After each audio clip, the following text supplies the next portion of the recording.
আসতে হবে তো ডিস্ট্রিক্ট কমান্ডার আমি প্রশাসন আমি কোনো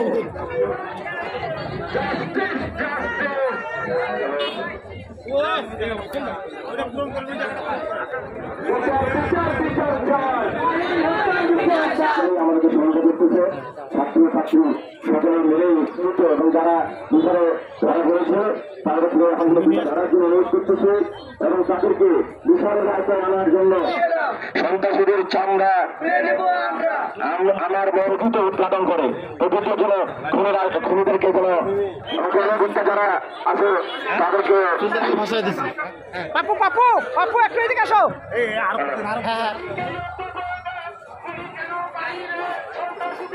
আবারও বলতে চাই আসিফের সঙ্গে যারা জড়িত তাদের আমি মায়ের বাবা, আমার নাম মোহাম্মদ জুল ইসলাম। আমার মেয়েকে মারছে 12ই ফেব্রুয়ারি 2025 রোজ বুধবার অনুমানিক 6:45 4 জন, 3 জন ধরছে, 1 জন মারছে, এলোপাতারিভাবে মারছে। তারপর মেয়েকে নিয়ে আমরা মেডিকেল হাসপাতালে গেছি। হাসপাতাল থেকে আমরা চিকিৎসা করছি। এখানের জন্য এলাকাবাসী অনেকজন গেছে, তারাও ছিল, কেউ রক্ত দিছে গেছে। তারপর পরের দিন সকালে আমাকে মামলা করার জন্য ডাক দিছে আমাদের এলাকার 2 জন ডাক দিয়ে আমাকে থানায় নিয়ে গেছে। থানায় গেছি, থানার মামলাতে আমি বলছি যে আমার মামলার জন্য অজ্ঞাতনামা রাখা হয়। আমাকে ডাকে নিয়ে গেছে, আমি কাউকে বলি যে আমি মামলা করতে যাবো, আমার সঙ্গে চলে। তারা আমাকে নিয়ে গেছে, তারা আমাকে নিয়ে যায়, মামলাটা আমার সঙ্গে চিটিং করছে। থানার পুলিশ সহকারে এরা মামলাটাকে অজ্ঞাতনামা রাখেনি। এরা শুধু একটা আসামি ধরছে, একটা আসামি ধরে চালান দিচ্ছে। এই পর্যন্ত মামলাটা তারা আমার এজাহারের সঙ্গে পরে ওরা কী করছে না কিছু ওরা করছে, এই মামলাটা আমার দুর্বল করছে। এখন বাকি আসামিরা আরও ঘুরে বেড়াচ্ছে। এখন আমি চাই যেন বাকি আসামিদেরকে ধরা হয়, এদেরকেও শাস্তি দেওয়া হয়। বাকি আসামি আরও 3 জন নাম বলছে উনি, একজন বাবু, একটা নাইম, আর একজন হচ্ছে জাকির। আসামি তো ঘুরে বেড়াচ্ছে, আসামি তো পুলিশ ধরতেছে না, পুলিশ তো অফ হয়ে গেছে। এর কোনো রকম কোনো তাদের ইয়া নেই এখানে। এই যে এখানে যে একটা মামলা করছে, একজন যে মারা গেছে, তাদের কোনো ভূমিকা নেই। তারা বলতেছে আমরা ধরছি, যা খুন করছে তাদেরকে ধরছে, তাদেরকে আমরা ঘুরাই দিচ্ছি। এখানে আর কিছু নেই, মামলার কিছু নেই, মামলা শেষ। এখন আপনি কি চাচ্ছেন? এখন আমি বিচার চাই, ন্যায্য বিচার চাই। আমার মেয়েকে কেন মারল? মাহি হত্যার খুনির বিচার আমি চাই। আমার ছেলে অপরাধীর সাথে জড়িত আমি জানা পাইছি। তৎক্ষণাৎই আমি ফোন দিয়ে আমার ছেলেকে খুঁজে বাই করে প্রশাসনকে মেম্বারকে জানায়, প্রশাসনের হাতে যখন ওঠাই দেই অফিসারের হাতে, তখন আমি বললাম এইটা আমার ছেলেকে আমি দিলাম। এই অপরাধী এর সঙ্গে কয়জন আছে, কে কারা আছে, সবার আমি বিচার চাই। আমি বিচার চাই। আমার ছেলের যদি সুই ঢুকা দেওয়া লাগে, ডিম ঢুকায় দেওয়া লাগে, কারেন্ট শট দেওয়া লাগে, আপনারা দিয়ে তথ্য বাই করবেন। সরাসরি বলছি, আমার বাসার থেকে যখন নিয়ে যায়। এখন আমার ছেলে ঘুমায় ছিল, 2টা ছেলেদের ঢাকায় নিয়ে আসছে ঘটনার আগে।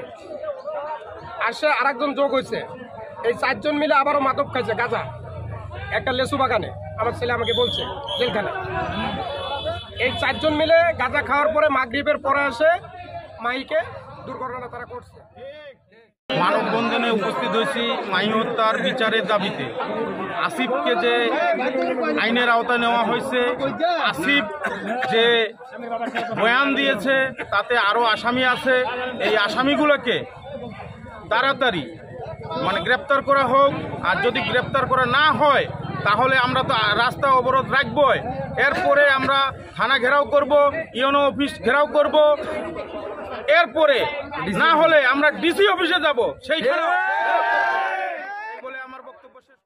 মূল দাবি এই যে মাহি হত্যা, যারা মাহিকে হত্যা করছে নৃশংসভাবে, এই হত্যার আমরা বিচার চাই এবং এই খুনির সঙ্গে যারা জড়িত আছে তাদেরকে আইনের আওতায় নিয়ে এসে এদেরকে আইনের বিচার চাই আমরা। কারণ খুনি আসিফ নিজের স্বীকারোক্তি দিছে, আমি একে খুন করি নাই, আমার সঙ্গে আরো অনেক লোক ছিল। এই যারা ছিল তাদেরকে আমরা অতি তাড়াতাড়ি বিচারের আওতায় নিয়ে আসতে চাই, আমরা দেখতে চাই। এবং প্রশাসনের কাছে, মিডিয়ার কাছে আমরা বিশেষভাবে অনুরোধ, এদেরকে অবিলম্বে গ্রেপ্তার করে আইনের আওতায় দেওয়া হোক।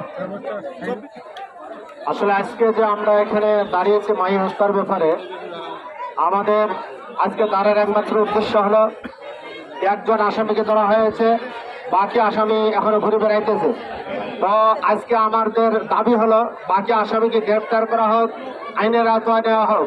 যদি না হয়, মনে করেন যে যদি আর হইল না, এরপরে আমরা বড় আকারে, আরো বড় আকারে মানববন্ধন করতে বাধ্য হব এবং আরো জোর ভাবে আমরা মানববন্ধন করতে বাধ্য হব এবং আস্থা অবরোধ করতে বাধ্য হব। এই জন্য প্রশাসনের কাছে আমাদের দাবি, আপনারা অতি বিলম্বে, অতি তাড়াতাড়ি বাকি আসামিকে গ্রেফতার করেন এবং আইনের আওতায় নিয়ে আসেন, এই আশাবাদ ব্যক্ত করে। মাহি আমাদের সহপাঠী ছিল। এখন মাহি যদি ঘরের ভিতরে এরকম একটা নৃশংস অত্যাচার হয় ওর উপরে, তাহলে আমরা স্কুল কিভাবে যাব, কিভাবে কোচিং যাব? এখন মাহির যে হত্যাকাণ্ড জড়িত ছিল সে এখন জেলখানায় আছে, ঠিক আছে, কিন্তু ওর সঙ্গে যে সহকর্মীরা ছিল সেও কিন্তু একইভাবে দোষী। এখন ওরা যদি বাইরে ঘুরে বেড়ায় তাহলে আমরা কোথায় নিরাপদ? এইটা হচ্ছে প্রশাসনের কেমন বিচারক বা কেমন এটা নিরাপত্তা আমাদের প্রতি, যে আমরা বাইরে ঘুরে বেড়াচ্ছি আর ও বাড়ির ভিতরে এত বড় একটা ওর সঙ্গে অত্যাচার হলো। আমরা কিভাবে তাহলে বাইরে ঘুরে বেড়াবো? কিভাবে আমরা নিরাপত্তা থাকবো? কিভাবে? এটা কি কেউ বলতে পারবে? কেউ বলতে পারবে না। কেন আইনজীবীরা এই ধরনের করে বেড়াচ্ছে যে আমরা কোনো বিচার পাচ্ছি না? মাহি হত্যার বিচার প্রায় 1 মাস 2 মাস হয়ে যাচ্ছে, কোনো বিচার হয়নি। তাহলে আমাদের নিরাপত্তা কোথায়? কেন তারা বাইরে ঘুরে বেড়াবে? আমরা অবশ্যই তাদের ফাঁসি এবং দৃষ্টান্তমূলক বা যাবজ্জীবন হচ্ছে কারাদণ্ড চাই।